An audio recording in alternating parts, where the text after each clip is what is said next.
साईडच्या नाही का तो आता आजकाल नाही का त्या वस्तू निघत होत्या बंद झाल्या कमी झाला चायना हैना चायना हैना तिकडचा कोणी नाही ना म्हणजे आपण भारतातले आहोत त्यासाठी तुमच्यासाठी सर्वांना आनंदाची गोष्ट नंबर 2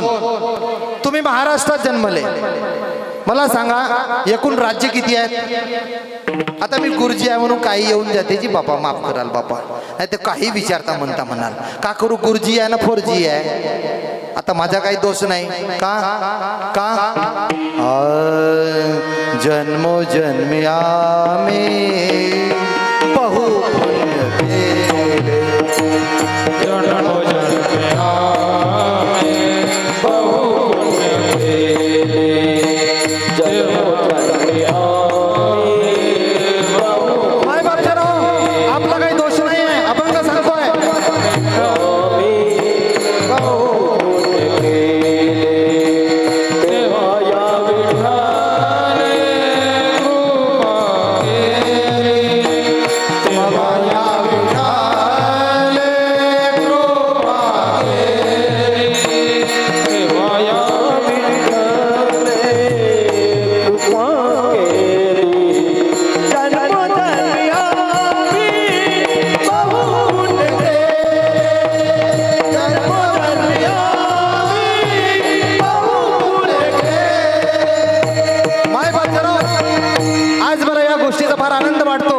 मी तिसऱ्या पिढीत आहे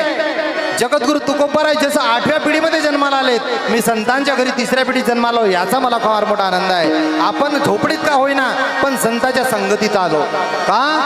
संतांची कृपा झाल्याशिवाय हे काय मिळू शकणार नाही जन्मोजन्मी आम्ही बहुपुण्य केले तेव्हा या विठ्ठले कृपा केली मायबाप जनो हे जर जीवन चरित्र तुकोबारायचं तुम्हाला हवं असेल तर मात्र आपण आपल्या घरी तुकोबारायचं चरित्र आणि तत्व रोज पाळलं पाहिजे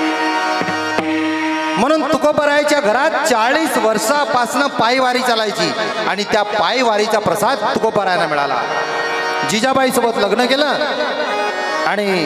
6 मुलं झाली 3 मुली होत्या बघा विशेष म्हणजे तुकोबारायच्या टाळकरीमध्ये त्याचा भाऊ होता एक कानोबा तो पण ते टाळकरी राहायचा दुसरा टाळकरी माहित आहे का संत जगनाडे महाराज होते गंगाधर बाबा मावळ होते मालोजी एवढे होते हे सर्व टाळकरी होते महाराज आणि परमभक्त